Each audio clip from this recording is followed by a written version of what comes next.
The center stage being taken by LeBron and the Suns in Phoenix, tied at 2. No Anthony Davis, and nothing going right for the Lakers early. Take a look at this. Bridges, who's boxing out? And the Lakers just don't even appear to be into it from the get-go. They're throwing the ball away. They're not on the same page. And Devin Booker certainly was ready to play last night. 18 points in the first quarter for Booker, on his way to 30 to lead all scorers. Now we go under 4 to go in the half. The Lakers are down 26. LeBron fighting for position. Shot no good. Look at the fresh LeBron. He just can't take it. He's not even going back on D.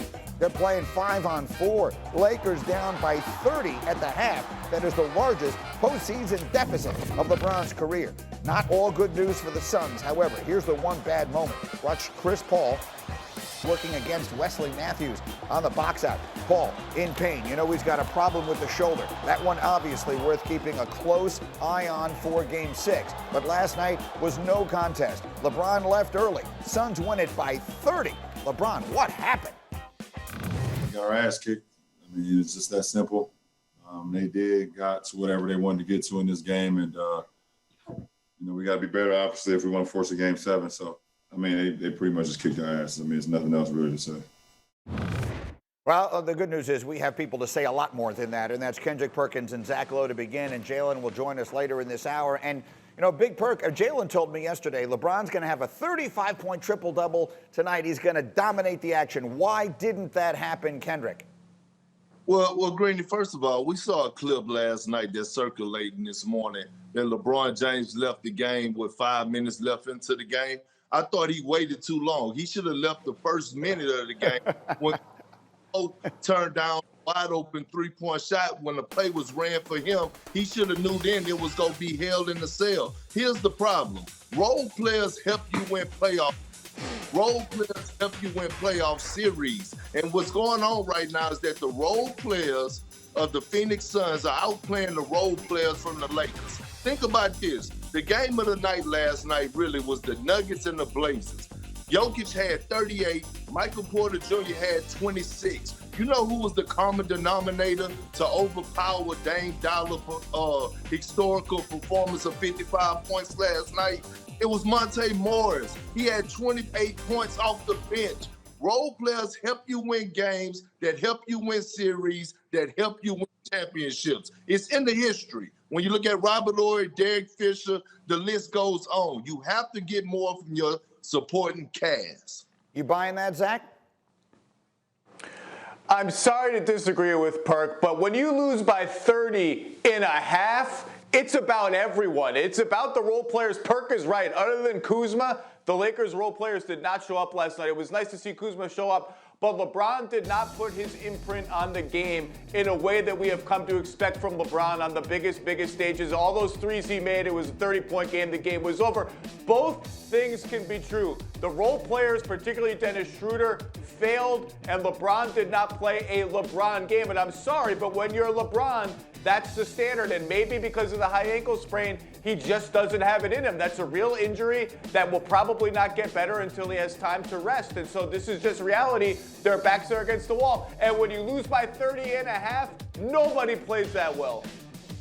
Go ahead, Perk. Oh, Zach, stop it. Look, the Lakers scored 10 points in the second quarter. They scored 10 points in the second quarter. He did not get any help. But, Zach, if you want to go down and look at the history of the NBA, all the greats had role players that elevated their games when it mattered the most. You got to have production from them. It opens up everything else. The reason that Devin Booker was able to have a 30-point night was because Cam Johnson and Cameron Payne were knocking down wide open shots. DeAndre Ayton is being the threat at the basket. That opens up everything else for your superstars when others start to knock down shots, Zach.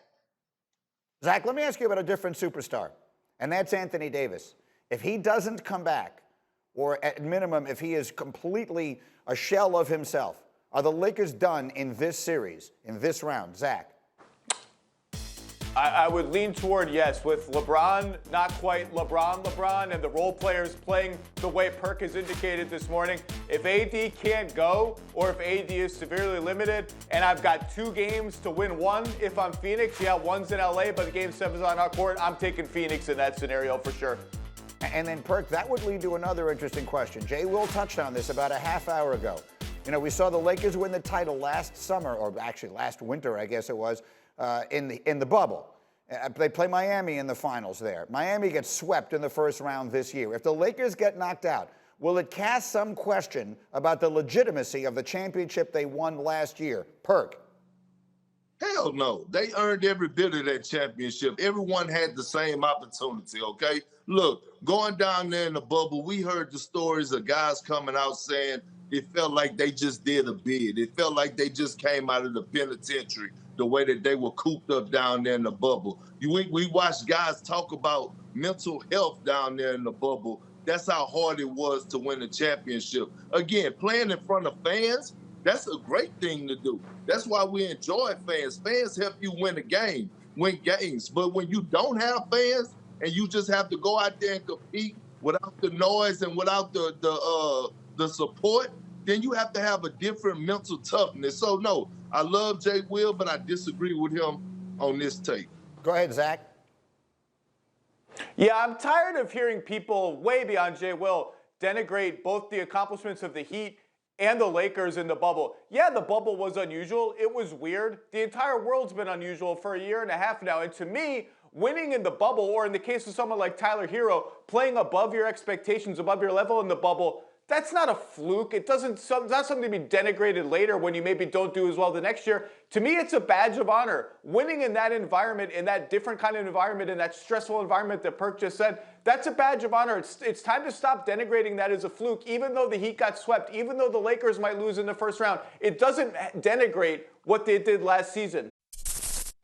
Thank you for watching ESPN on YouTube. For live streaming sports and premium content, subscribe to ESPN+.